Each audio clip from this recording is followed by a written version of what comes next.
धन्यवाद मान्यवर, आपने इस बहुत ही महत्वपूर्ण विषय पे मुझे अपनी बात कहने का अवसर दिया। मान्यवर, मैं बड़ी विनम्रता पूर्वक आपके माध्यम से इस सरकार से पूछना चाहता हूं कि क्या इस देश के संविधान से बढ़कर कोई है? क्या इस देश के संविधान से बढ़ के ये सरकार है? क्या इस देश के संविधान से बढ़ के कोई राज्य सरकार है? क्या इस देश के संविधान से बढ़ के कोई सदन का सदस्य है?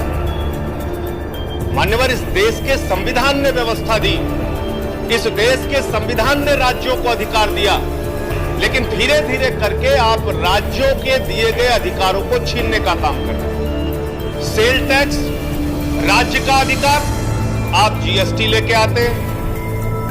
मोटर व्हीकल राज्य का अधिकार, आप मोटर व्हीकल एक्ट लेके आते हैं। कृषि राज्य का अधिकार, आप कृषि काला कानून लेके आते हैं। दिल्ली की विधानसभा, देश के संविधान के तहत बनाई गई विधानसभा, आप विधानसभा की कमेटियों का भी पावर छीन लेते हैं। और इस डैम सेफ्टी बिल में मान्यवर आप वही काम कर रहे हैं। हमारे यहां एक कहावत है, तू कौन मैं खामखा। आपसे किसने कहा कि आप राज्यों की डैम सेफ्टी के अंदर इंटरफेयर कीजिए? किस राज्य ने आपसे अनुरोध किया? तमिलनाडु का विरोध है, केरला का विरोध है, उड़ीसा का विरोध है, कर्नाटक का विरोध है।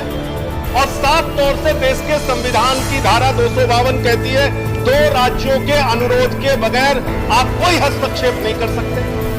बावजूद इसके आप देश के संविधान के विपरीत जाके हर क्षेत्र में अपनी मनमानी और तानाशाही थोपते जा रहे हैं। इसलिए मैं इस बिल की निंदा करता हूं, आलोचना करता हूं। और जैसे आप कृषि बिल में 1 साल तक किसानों को सड़क पर रखकर 750 किसानों की शहादत लेकर आपको मजबूर होना पड़ा यूपी का चुनाव देख के वो बिल वापस लेने के लिए, ऐसी परिस्थितियां आएंगी कि आपको कल को ये बिल भी वापस लेना पड़ेगा। इसलिए अभी भी सुझाव है कि इस बिल को आप सेलेक्ट कमेटी के पास भेजिए।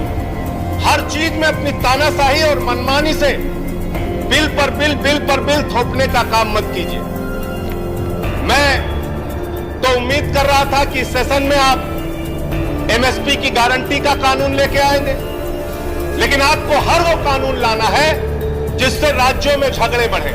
इसमें क्या क्या प्रावधान दिया मान्यवर? आप इस बिल के अंदर मेंटेनेंस के लिए जो पैसा है, जो फंड है, वो तो आप लेंगे राज्य सरकार से। इस बिल में जितनी आपके इंस्ट्रक्शंस होंगे सबको फॉलो करने की जिम्मेदारी तो राज्य की है।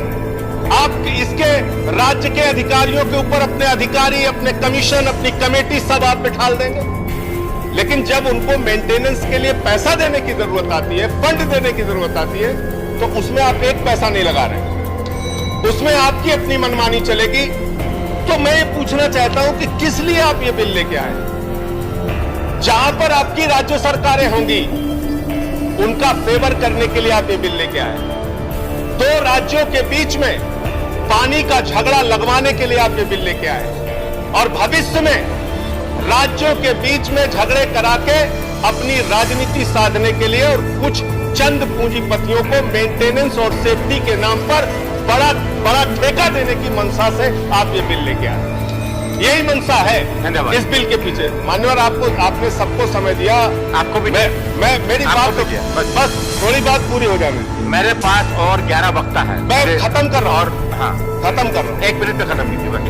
बिजली, सिंचाई, पीने का पानी, सबकी निर्भरता पर आप अपना अधिकार, जो राज्यों के पास अधिकार है, उस पर आप अपना अधिकार जमाना चाहते हैं। और हर चीज में बिजली का उत्पादन होगा, फिर सिंचाई होगा, फिर पीने के पानी का होगा। हर चीज में आपका हस्तक्षेप इस बिल के माध्यम से धीरे धीरे करके बढ़ेगा। इसलिए एक बहुत बड़ी चिंता का विषय है राज्यों के लिए, देश के संविधान के लिए, देश के संविधान की मूल भावना के लिए और इस देश के संघीय ढांचे के खिलाफ ये बिल है। धन्यवाद। आप सर खत्म कर लो। हाँ, खत्म करो। राज्यों के अधिकारों के खिलाफ और उससे हस्तक्षेप, संघीय ढांचे के खिलाफ ये बिल है मान्यवर। और मान्यवर, मैं अंत में यही अनुरोध आपसे करना, आपके माध्यम से इस सरकार से करना चाहता हूं कि 12 सांसदों को आपने निलंबित किया है। आज इस बिल की चर्चा में आज इस बिल की चर्चा में हम लोग शामिल नहीं होते, लेकिन क्योंकि ये जनहित का एक बड़ा मुद्दा था, राज्यों के हित का एक बड़ा मुद्दा था, इसलिए हम लोग चर्चा में शामिल हुए हैं। अब इस भावना का सम्मान करते हुए उन हमारे साथी सांसदों को आप सदन में लाइए और उनके निलंबन को वापस कीजिए। ये सरासर उनके साथ आपने उनके अधिकारों को छीनने का काम किया, उनके अधिकारों को छीनने का काम आपने किया। 12 सांसदों को आपने निलंबित करके बाहर कर दिया। आप तानाशाही की सरकार चला रहे हैं हिंदुस्तान के अंदर।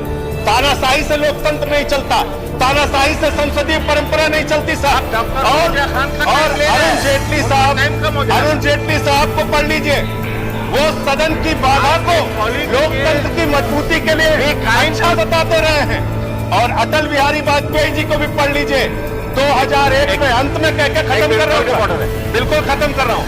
2001 अरे सर, अटल बिहारी वाजपेयी जी का वक्तव्य तो याद करा लेने दीजिए इनको। स्वर्गीय प्रधानमंत्री अटल बिहारी वाजपेयी जी ने कहा था, बहुमत के बल को सदन चलाने की सबसे बड़ी जिम्मेदारी है। आप सदन को चलाने की जिम्मेदारी आपके ऊपर है। आप विपक्ष के सांसदों का इस तरीके से उनके अधिकारों का हनन नहीं कर सकते, इस तरीके से